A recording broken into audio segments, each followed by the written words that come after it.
Good morning and welcome to the Sunday Property Breakfast with me, Adrian.Jones, the owner of Keller Williams in Hartley Wintney. I hope you're well. Thank you as always for those who are watching live and indeed those of you who will catch up later. If you'd like the contents of the Property Breakfast in a newsletter, email me your email.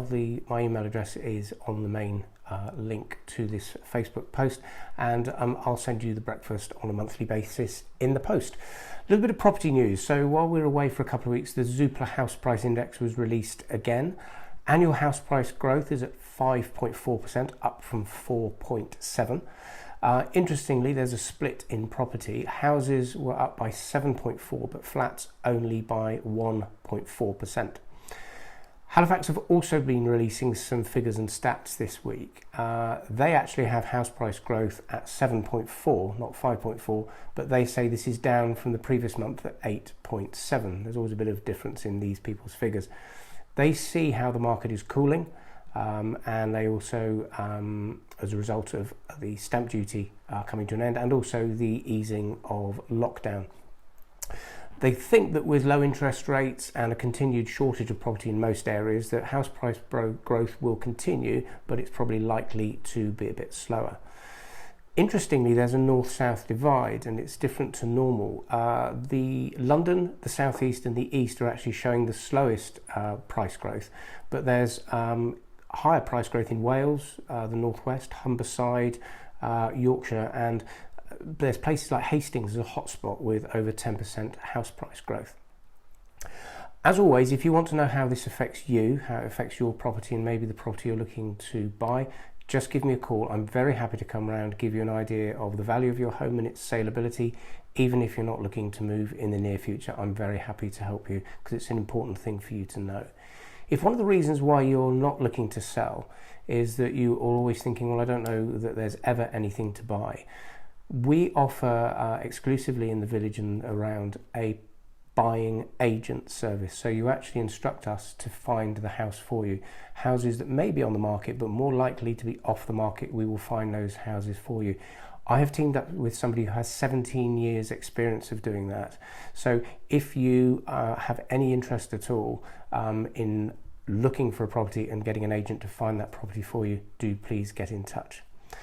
The other bit of main property news is on the 1st of August, last Sunday, the permitted development rights, making it easier to convert commercial property into residential, came into effect.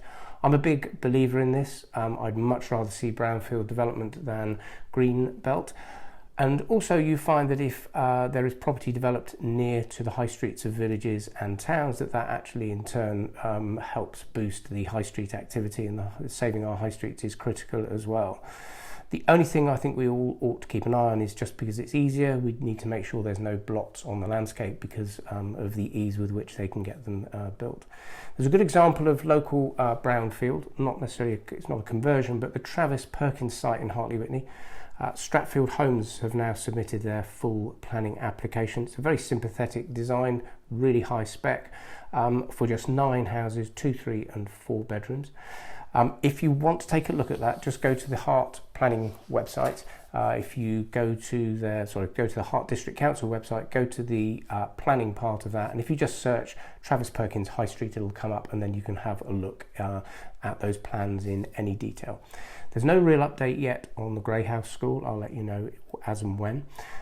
Good old Shapley Heath, as you know, we've been talking for a while about filling in the Garden Village survey. Those of you who filled it in or have watched the breakfast will realise there's not really been much opportunity to actually make your own comments about whether you even want the Garden Village in the first place. So there is now a new petition out to actually say, no, we don't want it. I've put the link to that petition on the body of the Facebook page. If you don't want to see Shapley Heath go ahead, and for those of you who don't know what it is, it's the potential for between 5,000 and 10,000 new homes, linking effectively Fleet through Winchfield and Hartley Wintney all the way to Hook. If you don't want that, click on the link. It takes seconds to fill in that petition. Some dates for your diary locally. We've got events now. We've got this glorious summer weather. The Winchfield Festival, the music festival, started yesterday. and there's a series of events on all week until next Saturday. Next Saturday is actually sold out, but during the week there is a jazz night, a wind ensemble, sax quartet. The gates open at 4 for the performances at 6. I've put the link again on the page. It's quite an easy link. It's winchfieldfestival.org. The Hartley Wintney Festival, postponed from June for obvious reasons, is now coming up close on the 4th of September. Keller Williams, Hartley Wintney will be there, chance to meet for real, so please do come and down and join us. We've got a few bits of fun to be had while we're there. It's on the Oak Common, starts at 12 noon. The parade through the village of the floats starts at 12:30. There'll be the usual fun, dog show, there's tug of war, the historic cars, Punch and Judy, and the long-awaited Ultimate Man Day Out, a shed in a bus. Yeah, you did hear me correctly. A double-decker bus that's been turned into a man shed. It's a local community project which is going to have its first airing at the festival. One of the reasons for us taking a place at the festival, apart from just hoping to see everybody in the village, is we're going to be raising awareness and sponsorship for an event that we are the main sponsor for, the Village Connect Walk. I've mentioned it before. It's on Saturday the 25th and Sunday the 26th of December. It's been run by the Hook and Odium Lions and supported by Rotary.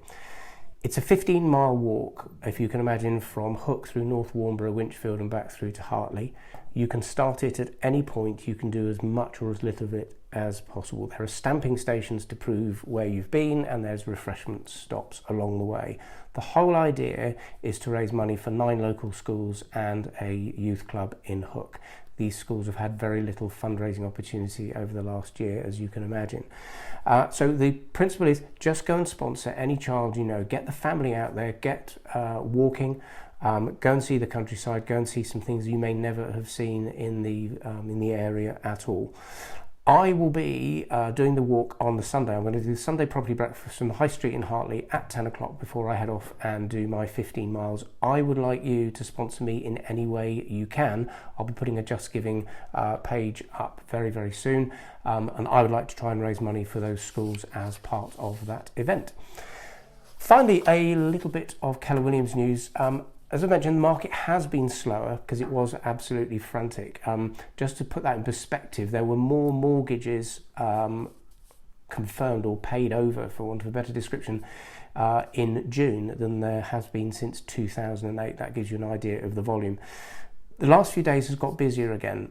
People thinking of coming back onto the market, a few new people inquiring. I still have a lot of people looking to buy, and there is a shortage of property. If you're thinking about selling, let me come and have a look at the property. I can let you know what it's worth. We can prepare it for the market. I can advise you on the jobs that you probably really need to do to maximise its saleability, but also those jobs that aren't worth looking at or may cost too much money and you won't get a reward on those. So please do get in touch on that. There's a link on the post to all the properties I have available now. I'd like to draw attention just to a couple of them. Briarswood in Winchfield. It's a really lovely 4-bedroom detached house. Lovely south-facing garden, 4 double bedrooms, really good reception space downstairs, close to the canal, and that's on the market for $795,000. The work on the Lamb is really progressing well, and we should have a show unit available towards the end of the month or very early in September. If you want to have a look at those when they're more finished rather than their current state, then do just please get in touch with me and we can book an appointment, because I think there's going to be a lot of interest once they are much more viewable.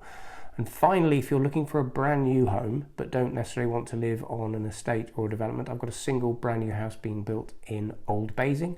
Really lovely, well finished 4-bedroom detached house, really good sized garden, and that's on the market for £850,000. It's not actually online yet, and that'll be ready before the end of the year.